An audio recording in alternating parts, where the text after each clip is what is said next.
evening and salam perpaduan. You're watching news at 10. I'm Shuhaida Arifin, making the headlines tonight. Parliament passes over 100 billion ringgit a mini budget without debate.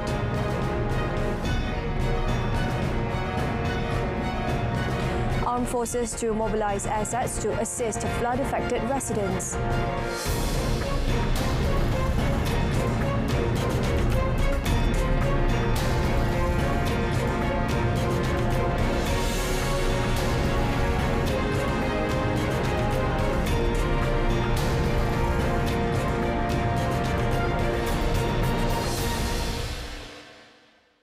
The Dewan Rakyat today passed the Consolidated Fund Expenditure on Account Bill 2022 that provides for 107.72 billion ringgit in civil service expenditure for a part of 2023. Prime Minister Datuk Seri Anwar Ibrahim, who's also the Finance Minister, said this gave temporary parliamentary approval for the government to spend a portion of the total estimated expenses during the months prior to the retabling and passing of the Supply Bill for 2023.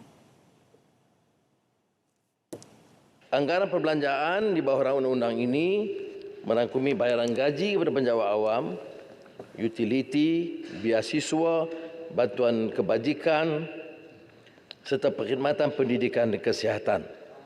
Begitu juga projek-projek pembangunan yang sedang berjalan perlu diteruskan dan kontrak dibayar mengikut jadual. He said this when tabling the special allocation or the mini budget in the Dewan Rakyat today. Datuk Seri Anwar said the bill is in conformity with paragraph A of the Article 102 of the Federal Constitution, and similar bills were tabled previously, the last which was on 20th December 1999. The session was adjourned to a date to be announced later. The payment for the Phase 1 of the People's Cash Aid will be made beginning in January instead of March 2023. Prime Minister Datuk Seri Anwar Ibrahim, when tabling the special allocation mini budget for service expenditure at the Dewan Rakyat sitting today, said the unity government has agreed to continue several of the aid that was announced in the previous 2023 budget.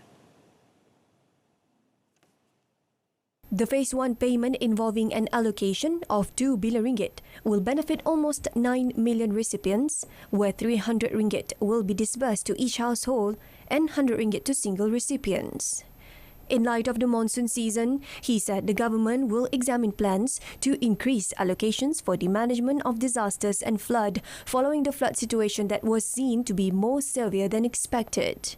Datuk Seri Anwar said 400 million ringgit in allocations have earlier been channeled to the National Disaster Management Agency (NADMA) for early preparedness initiatives in flood areas, while assuring that additional financial resources will be provided when necessary. Perkembangan mendesak semasa seperti banjir yang juga telah mula merenggut nyawa di Pantai Timur dan juga beberapa keperluan segera, maka ada pertimbangan untuk menyegerakan dan memberikan penambahan tidak dari segi belanjawan kerana ini hanya tertaluk pada bulan Mac, tetapi penyesuaian dari kelulusan yang ada supaya dapat diperkasakan NADMA dan peruntukan tambahan untuk khususnya di Terengganu dan di Kelantan. He said various government agencies are already on standby with their machinery to help the people. On another note, he said the government will also continue giving the early schooling aid of 150 ringgit to all pupils this January, regardless of their parents' income limit, in addition to the social welfare assistance to poor households, the elderly and the disabled. Meanwhile, to ensure the welfare of rubber smallholders during the monsoon season, the government plans to channel an additional assistance of 200 ringgit to the group this January. He said the government has so far already disbursed the monsoon season aid BMT for the months of November and December, amounting 600 ringgit to almost 320,000 rubber smallholders. The Consolidated Fund Expenditure into Account Bill 2022 that provides for 107.72 billion ringgit in civil service expenditure was passed without a debate. Yang di-Pertuan Agong Sultan Abdullah Riayatuddin Al-Mustafa Billah Shah today decreed that all flood victims must adhere to the authorities if instructed to evacuate to temporary relief centres (PPS). His Majesty also reminded the people residing on the east coast of the peninsula to stay vigilant during the bad weather conditions and not to allow the children to play or go near flood waters. The King advised the people, especially in the flood-hit areas in Pahang, Terengganu and Kelantan, to stay vigilant in this monsoon season. Saya menasihatlah supaya kaum ibu bapa jagalah anak-anak ke cucu ke supaya mereka tidak kehilangan dalam keadaan begini lah. Dan saya harap juga tempat-tempat PPS ni sentiasa berada dalam keadaan bersih lah. Ya, bersih dan guna bilik-bilik tandas ini dengan sebaik mungkin. Jagalah kebersihan ya, mustahak jaga kebersihan semasa berada di PPS sementara ini. Dan banyak bersabar. His Majesty said this when visiting flood evacuees at Sekolah Kebangsaan Berserah in Kuantan today. Pahang Region Tengku Hassan Ibrahim Alam Shah was also in attendance.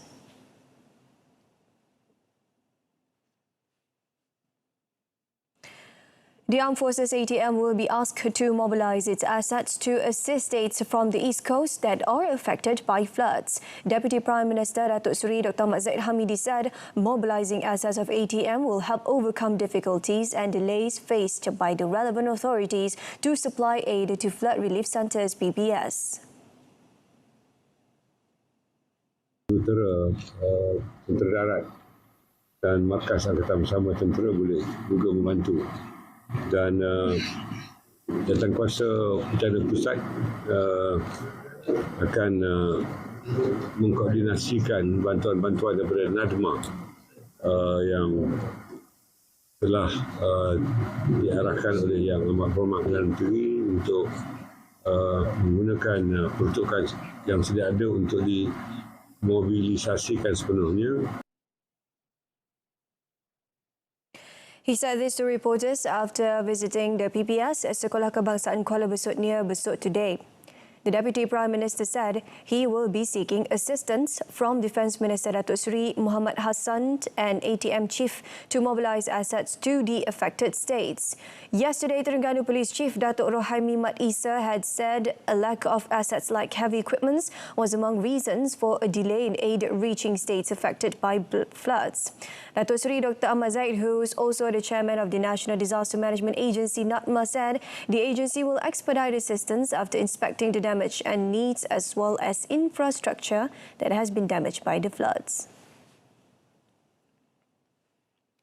The Search and Rescue SAR sweeper team that was deployed to a river area near Ground Zero to hunt for the remaining 9 victims of the landslide incident has been increased to 28 compared to only 7 people yesterday. Selangor Fire and Rescue Assistant Director Operations Hafizah Muhammad Noor said the team comprises personnel from the Malaysian Fire and Rescue Department JBPM and the Malaysian Armed Forces ATM. He said the team will comb through the Ground Zero area up to the nearby river Sungai Kedongdong, which is a 3 to 4 kilometre distance. The team is looking at the possibility of some victims being swept away to the river. Untuk yang berkaitan dengan proses pencarian kita menggunakan sweeper ni, daripada bomba dan juga ATM lah, seramai 28 orang. So kita pecah kepada 2, 14-14. Dia akan pergi keliling di Ground Zero tu, mana dia kiri kanan, sehinggalah ke sungai yang terdekat lah, Sungai Kedondong, lebih jarak lebih kurang dalam 3 km ataupun 4 km macam tu lah. Hafizah said the operation, which is into its 5th day today, started off 8 this morning with the rescue team having to cope with the soft ground in the Ground Zero area and still clueless on the whereabouts of the missing victims. He added the main problem is that SAR team do not know where the victims are, and the excavation and search are based on the data shown on the piles of soil and also information from witnesses. Police have recorded statements from 53 individuals in their investigations into the landslide that hit the father's organic farm campsite in Gotong Jaya near Batang Kali last Friday. Selangor Police Chief Datuk Arjunaidi Muhammad said, apart from the operator of the campsite and 2 of his employees, police had also recorded statements from the survivors and their families. Kita dah 53 statement kita dah rakam semualah yang terselamat daripada keluarga yang keluarga mangsa sekali lah. Kita sebenarnya kita ada tim yang kita letakkan tim khusus di Hospital Sungai Buloh ni untuk kita membantu dan sebagai liaison kita dengan pihak keluarga mangsa. He said this after officiating the Semasa police station today. Dato' Arjunaidi said the case was being investigated under Section 304 subsection A and Section 290 of the Penal Code and Section 7 of the Local Government Act 1976. Previously, Hulu Selangor District Police Chief Superintendent Sufian Abdullah was reported to have said that on Saturday, police had summoned 3 individuals, namely the operator of the campsite and 2 of his employees, to assist in the investigations. In the incident, about 2:42 a.m., a landslide measuring nearly 300 metres long and 70 metres high hit the campsite located along Jalan Genting, Batang Kali. The landslide has so far claimed 24 lives, with 9 victims still missing, while 61 of the 94 victims were rescued.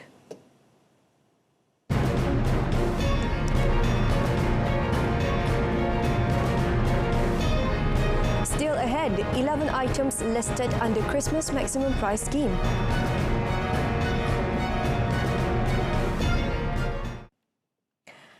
The Ministry of Domestic Trade and Cost of Living has listed 11 items under the Christmas festive season maximum price control scheme. Its Minister Datuk Seri Salahuddin Ayub said the scheme would be implemented for 5 days from 23rd to 27th December.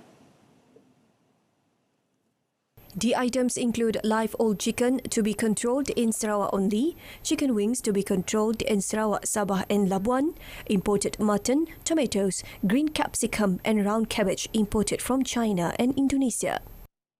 Daging kambing biri-biri import bertulang, harga maksimum yang dicadangkan di peringkat runcit adalah RM37 1 kilo. Harga barangan ini semasa adalah RM45 1 kilo. Jadi kita nampak perbezaan harga di situ. He said the implementation period of the price control scheme for Christmas is appropriate, as it would be able to create a win-win situation for consumers and traders. At the same time, Datuk Seri Salahuddin said the price of chicken and chicken eggs is being controlled under the implementation of the determination of the retail prices of chicken and chicken eggs mechanism. More than 2,000 enforcement personnel would be deployed to monitor the prices of goods at public markets, farmers' markets and retail outlets nationwide. The strategy would ensure effective enforcement and immediate response to consumers' complaints. The Transport Ministry has agreed to review 5 development projects with a total contract value of almost RM650 million so that they could be implemented via open or restricted tender. Transport Minister Anthony Loke said these projects had been approved for procurement via direct negotiation, but the letter of acceptance had not been issued yet. Loke said in a statement released today that the development projects include the stabilisation and slope reprofile works along the Pahang Railway tracks, Mentakap Merapoh and Kelantan Railway tracks, Gomusang Tumpat. Also affected are the appointment of independent checking consultant for Klang Valley Double Tracking Upgrading Project Phase 2, rehabilitation of Gomusang Tumpat tracks and repairs for flood damage, as well as Gemas Mentakap track repairs and upgrading works. The Minister further said that this implementation of procurement by tender is also in line with the commitment of the new government to curb the practice of awarding tenders via direct negotiations. Malaysia needs more engineers for the continuation of development in the country since the ratio of engineers to the population is currently only 1 to 170. Works Minister Datuk Seri Alexander Nantalinggi said this was because, based on information from the Board of Engineers Malaysia (BEM), the starting salary of technical professionals in Malaysia is relatively low compared to other countries, thus making it one of the main factors that the younger generation is not so keen on venturing into the profession. However, he said the BEM had created a task force to study the starting salary of engineers in Malaysia.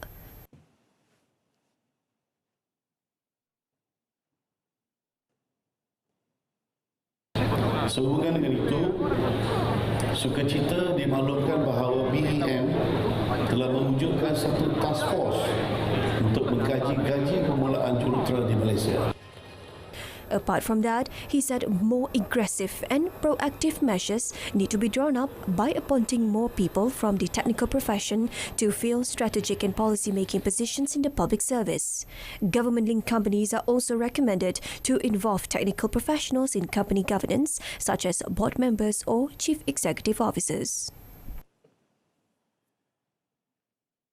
Vibrant developments in terms of route resumption and the introduction of new destinations by airlines in November and December 2022 continue to signal recovery for the country's aviation industry. Malaysia Airports Holding Berhad MAHB said the industry has welcomed 2 new airlines in these 2 months and seen the resumption of 4 pre-pandemic route services as well as introduction of a new international route. The airport operator said a total of 13,869 aircraft movements were recorded at Kuala Lumpur International Airport in November, which was a 12% increase from the previous month, partly due to the introduction of new Chinese low-cost carrier Spring Airlines at the airports as the only airline flying from Nanning once weekly. MHB said AirAsia X also resumed its Kuala Lumpur-Jeddah route, flying 6 times weekly to provide affordable travel options for Muslims who wish to perform their Umrah. Meanwhile, Kuantan Airport saw the resumption of Fly Scoot's operation for the Singapore-Kuantan route, marking the airport's first international flight after the pandemic. These positive developments continued into December with the introduction of the country's latest low-cost airline, My Airline, flying from Kuala Lumpur to Kota Kinabalu, Langkawi, Kuching, Kota Baru and Pulau Pinang daily. Next in sports, Harimau Malaya high on confidence ahead of Myanmar clash.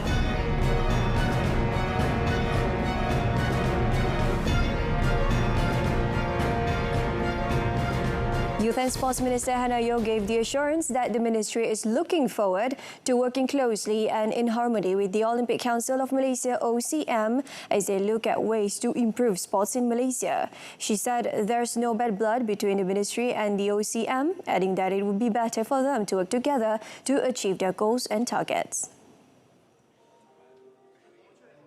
She said she would also engage more with the stakeholders to see how everyone could benefit, especially since the recent 2023 budget had yet to be approved in Parliament. Kita akan adakan engagement lebih lanjut bersama MOM untuk mendengar cabaran yang mereka hadapi dan bagaimana KBS boleh membantu sokongan yang kita boleh berikan. Pembentangan bajet untuk bekalan tahun depan, kita berharap bahawa dana yang akan diberikan kepada KBS mencukupi untuk kita membangunkan sukan di Malaysia. Okay? The minister was responding to Deputy Youth and Sports Minister Adam Adli Abdul Halim's recent comments, which did not sit well with several sports associations. Adam Adli has alleged that the local sports fraternity is plagued by elements of corruption, sparking a series of unhappy reactions from several Old Faithfuls. National head coach Kim Pan-gon is not worried about Malaysia's past disappointing records against Myanmar ahead of the clash between the two teams in the 2022 ASEAN Football Federation AFF Cup Group B opener at the Thunguna Stadium in Myanmar tomorrow. The South Korean coach said the away game is indeed a big challenge as the home team is set to use all the advantage available to clinch victory in front of their own supporters. However, Panggon said the Harimau Malaya squad under his guidance is fully prepared and has a high level of confidence to bring home a positive result. I has been experienced play against Myanmar several times, and I feel that those players are very skillful, agile. So individually, I think some attractive players here. But I don't care, like previous performance result. But we focus on who we are. We are strong, and we are fully ready to adapt to any circumstance here. Panggon said the 3 points against Myanmar is important before playing against Laos at the National Stadium in Bukit Jalil on 24th December, followed by 2 crucial matches against Vietnam in Hanoi and Singapore in Bukit Jalil. In the last 4 meetings in Yangon in all competitions since 2008, Malaysia has lost 3 and drawn once before the Harimau Malaya squad won 3-0 during the group stage of the AFF Cup in 2018. Alright, so that concludes this evening's news at 10. In our top story, Parliament passes over 100 billion ringgit mini budget without debate. Join us again at 12:30 tomorrow afternoon. Till then, I'm Shuhada Arifin. Have a good night.